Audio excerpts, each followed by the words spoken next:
السلام علیکم قدرمن لیدونکو، په دې هیله چې جوړ او روغ به وئ. غواړم چې په دغه ویډیو کې تاسو ته د اډوب ایډیشن څخه د ایکسپورټ پروژه وکړم چې څنګه موږ تاسو کولی شو یو غږیز فایل د اډوب ایډیشن ډیسیژن په MP3 فارمټ باندې تبدیل کړو. د دې لپاره راځم مثلا مخکې نه دلته ما یو غږیز فایل ریکارډ کړی دی یا مثلا موبایل باندې ثبت دی، په هر شي باندې چې دی، خو د دغه ځای نه څنګه کولی شم چې د وی فارم نه د ملټي ټرک د دواړو صفحو نه زه د خپل غږیز فایل MP3 ته واړوم. راځم اول د لپاره مثلا دا د ما MP3 مثلا غږیز فایل دی. راځم فایل ته، په فایل کې ایکسپورټ کې فایل باندې چې شارټکټ یې کنټرول پلس شیفت پلس ای دی، په دې باندې مې کلیک کوم.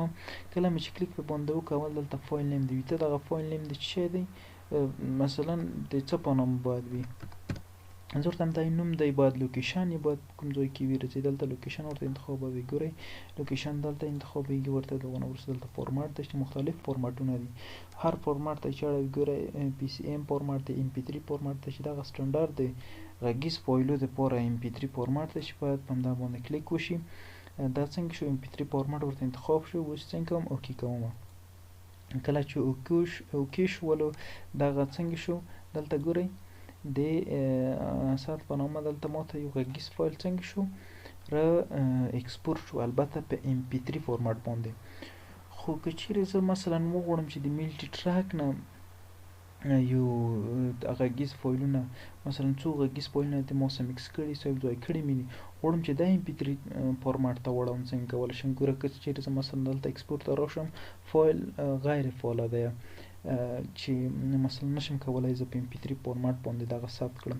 لومړی باید دا زه څنګه کړم، دا مکس ډاون کړم، درسه یو ځای کړم، یو د بل سره مکس کړم، وروسته د هغو نه زه کولی شم چې په MP3 باندې واړوم.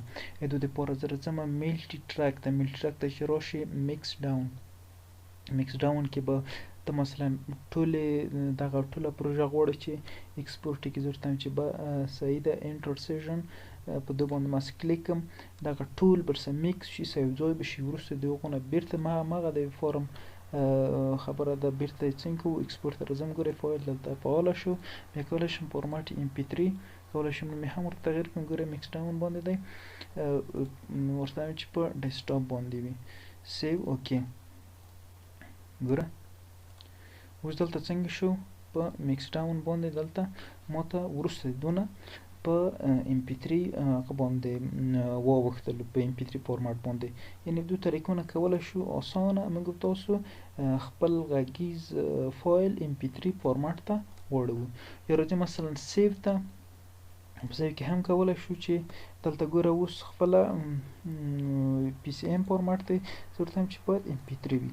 کله چې د MP3 ورته انتخاب کوم هڅه وکړئ کوئ خپله فارمټ څنګه کېږي، MP3 ته اړول کېږي. البته په فایل مینو کې کولی شو په اسانه طریقه موږ تاسو دغه فارمټونه تغییر کړو. قدرمن لیدونکو، دغه د نن ورځې ویډیو تر بلې ویډیو د خدای په امان.